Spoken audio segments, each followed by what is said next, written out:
Hello friends, आज की कहानी है परमात्मा की लाठी। एक साधु वर्षा के जल में प्रेम और मस्ती से भरा चला जा रहा था कि इस साधु ने एक मिठाई की दुकान को देखा जहां एक कढ़ाई में गर्म दूध उबाला जा रहा था तो मौसम के हिसाब से दूसरी कढ़ाई में गर्मा गर्म जलेबियां तैयार हो रही थी। साधु कुछ क्षणों के लिए वहां रुक गया। शायद भूख का एहसास हो रहा था या मौसम का असर था। साधु हलवाई की भट्टी को बड़े गौर से देखने लगा।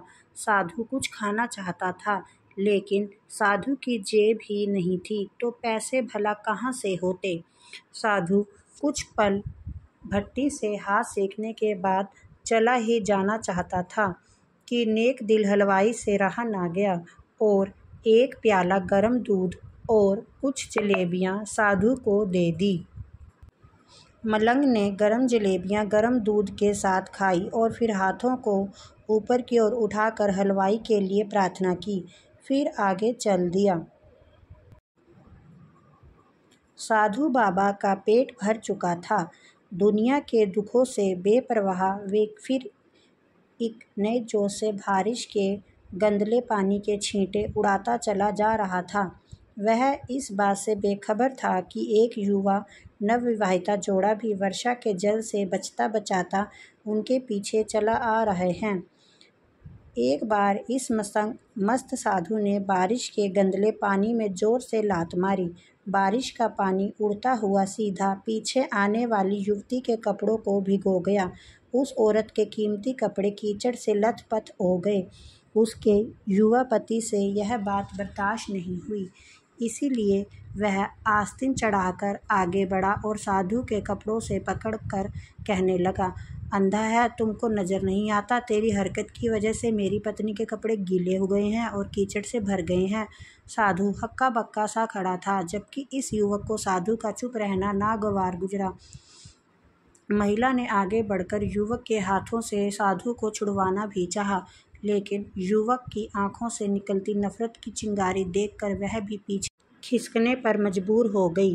राह चलते राहगीर भी उदासीनता से यह सब दृश्य देख रहे थे, लेकिन युवा के गुस्से को देखकर किसी में भी इतनी हिम्मत नहीं हुई कि उसे रोक पाते। और आखिर जवानी के नशे में चूर इस युवक ने एक जोरदार थप्पड़ साधु के चेहरे पर जड़ दिया। बूढ़ा मलंग थप्पड़ की ताप ना झेलता हुआ लड़खड़ाता हुआ कीचड़ में जा पड़ा। युवक ने जब साधु को नीचे गिरा देखा तो मुस्कुराते हुए वहां से चल दिया। बूढ़े साधु ने आकाश की ओर देखा और उसके होठों से निकला, वाह मेरे भगवान, कभी गरम दूध जलेबियां और कभी गरम थप्पड़, लेकिन जो तू चाहे मुझे भी वही पसंद है। यह कहता हुआ वह एक बार फिर अपने रास्ते पर चल दिया। दूसरी ओर वह युवा जोड़ा अपनी मस्ती और समर्पण अपनी मंजिल की ओर अग्रसर हो गए। थोड़ी ही दूर चलने के बाद वे एक मकान के सामने पहुंचकर रुक गए। वह अपने घर पहुंच गए थे। वे युवा अपनी जेब से चाबी निकालकर अपनी पत्नी से हंसी मजाक करते हुए ऊपर घर की सीढ़ियों तय कर रहा था। बारिश के कारण सीढ़ियों पर फिसलन हो गई थी। अचानक युवा का पैर फिसल गया और वह सीढ़ियों से नीचे गिरने लगा। महिला ने बहुत जोर से शोर मचाकर लोगों का ध्यान अपने पति की ओर आकर्षित करने लगी, जिसकी वजह से काफ़ी लोग तुरंत सहायता के लिए युवक की ओर लपके, लेकिन देर हो चुकी थी। युवक का सिर फट गया था और कुछ ही देर में ज़्यादा खून बह जाने के कारण इस नवयुवक युवक की मौत हो चुकी थी।